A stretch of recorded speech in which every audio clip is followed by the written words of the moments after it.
Hello dear friends, welcome to day 49। और आज के इस क्लास में हम सीखेंगे कैसा हम रिक्वेस्ट करते हैं, कैसा लोगों से हम दरख्वास्त करते हैं। और चाहे वो कॉलेज में हो या स्कूल में हो या ऑफिस में हो या फिर घर में हो, जहाँ भी हो, आप कैसे मदद मांगेंगे और कैसे रिक्वेस्ट करेंगे मदद के लिए। तो यही हम आज देखेंगे। और स्क्रीन पर ध्यान दीजिए। तो एक हिंदी में मैंने एक सवाल पूछा, क्या तुम मुझे मदद कर सकते हो? तो उसको कई तरीके से हम पूछ, डिफरेंट वेज ऑफ आस्किंग, कई तरीके हैं पूछने के। तो पहला वाला एक तरीका है, कैन यू हेल्प मी। ठीक है, कैन यू हेल्प मी, बहुत सिंपल है। आप बोल सकते हो मेरे पीछे, can you help me. Very good. Will you help me. Very good. Would you help me. Could you help me. Very good.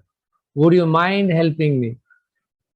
इस सबका एक ही मतलब है कि तुम या आप मुझे मदद कर सकते हो। और इंग्लिश की ये खूबी ये है कि तुम और आप दोनों यू है। ठीक है, जैसे कि इंडियन लैंग्वेजेस में तुम और आप अलग अलग हैं, मगर इंग्लिश में दोनों एक है। तो simple, actually it is very simple. सिर्फ ये जो फॉर्मेट आपको पता होना चाहिए, तो बाकी सब इजी हो जाएगा।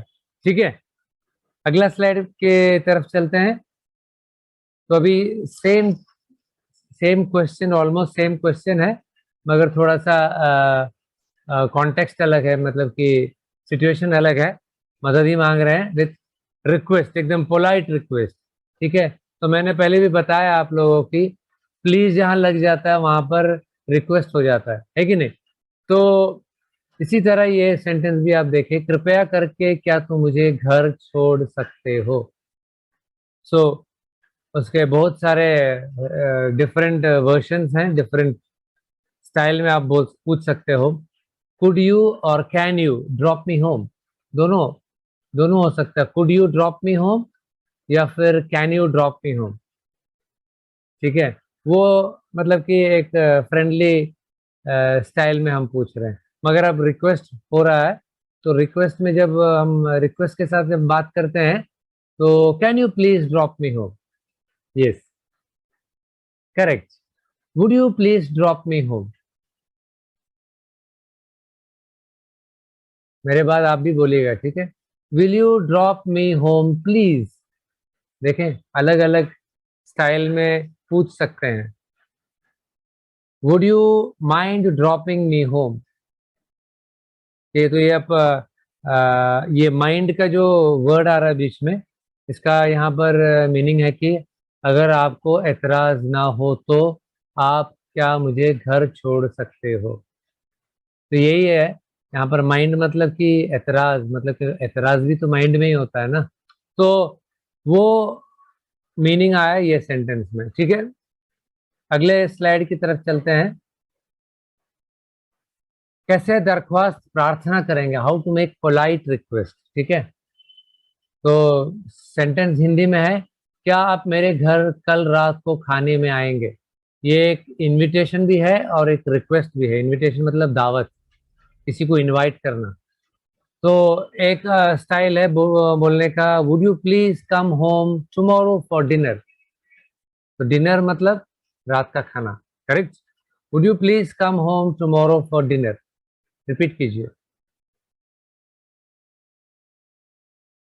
Very good.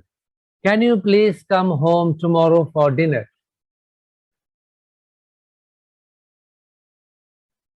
Very good. Will you come home tomorrow for dinner. Very good. May I request you to come home tomorrow for dinner. तो ये लास्ट वाला जो सेंटेंस है, may I request you to come home tomorrow for dinner, आप repeat कीजिए। Very good. तो यहाँ पर ये सेंटेंस के मुताबिक हम लोग किसी से, हमारे हमसे भी ज़्यादा सीनियर, हमसे भी ज़्यादा पोजीशन वाला, हमसे भी ज़्यादा स्टेटस वाला आदमी को हम जब घर में इनवाइट करते हैं डिनर के लिए, तब ये यूज़ कर सकते हैं। तो ये लाइक एकदम बहुत it is an honour, it is a privilege, उस तरीके का हो गया। यानी कि मैं बहुत क्या बोलेंगे, प्रिविलेज कि ऑनर, ये सब इस सेंटेंस में आ जाता है। ठीक है, तो ऐसा भी आप बोल सकते हैं। ठीक है, हाउ टू कंटिन्यूशन, कैसे दरख्वास्त करेंगे, प्रार्थना करेंगे। How to make polite request, sentence है क्या तुम मेरे साथ बाजार आ सकते हो। ये एक मतलब कि घरेलू सेंटेंस है, मगर फिर भी वहां पर रिक्वेस्ट का एक माहौल है, एक दरख्वास्त का एक माहौल है। Can you come with me to the market please. Yes, आप रिपीट कीजिए। ठीक है, मेरे बोलने के बाद आप भी बोलिएगा। Could you please come home with me to the market. Very good. Will you come with me to the market please. Would you mind coming with me to the market. तो लास्ट वाला sentence वो है कि अगर एतराज ना हो तो मेरे साथ क्या मार्केट आओगे। तो ये सब रिक्वेस्ट है एक्चुअली। ठीक है, वेरी गुड, प्रैक्टिस कीजिएगा।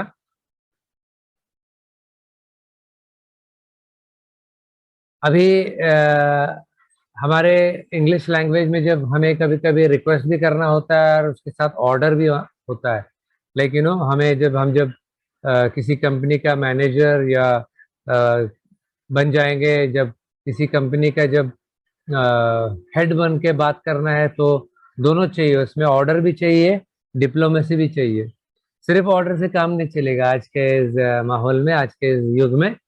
थोड़ा सा वहां पर रिक्वेस्ट भी होना चाहिए, मगर लगना भी नहीं चाहिए कि ये आदमी बहुत सॉफ्ट है। ठीक है, तो ऑर्डर के साथ रिक्वेस्ट। ठीक है, तो अक्सर हम बात करते हैं, जब हमारे ऑफिस में कोई मेहमान आते हैं तो हम उनसे बोलते हैं please sit down, please come in, please be quite, please don't disturb, please eat your dinner quickly, please show your ticket, please exit this way.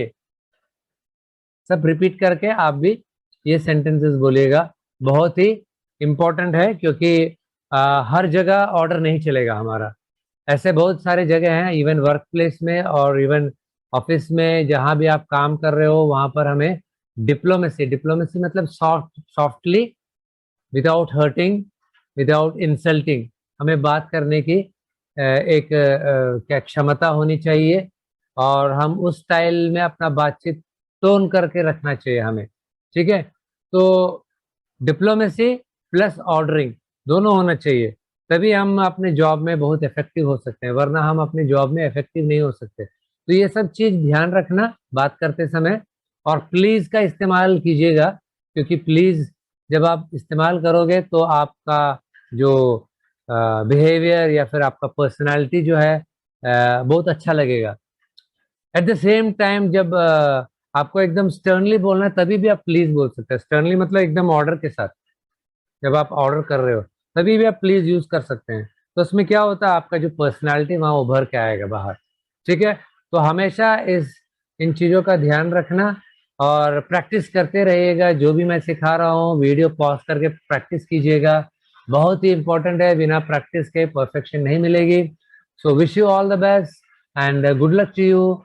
अगले वीडियो में फिर नए इंफॉर्मेशन के साथ हम फिर से मिलेंगे। Thank you very much, bye bye.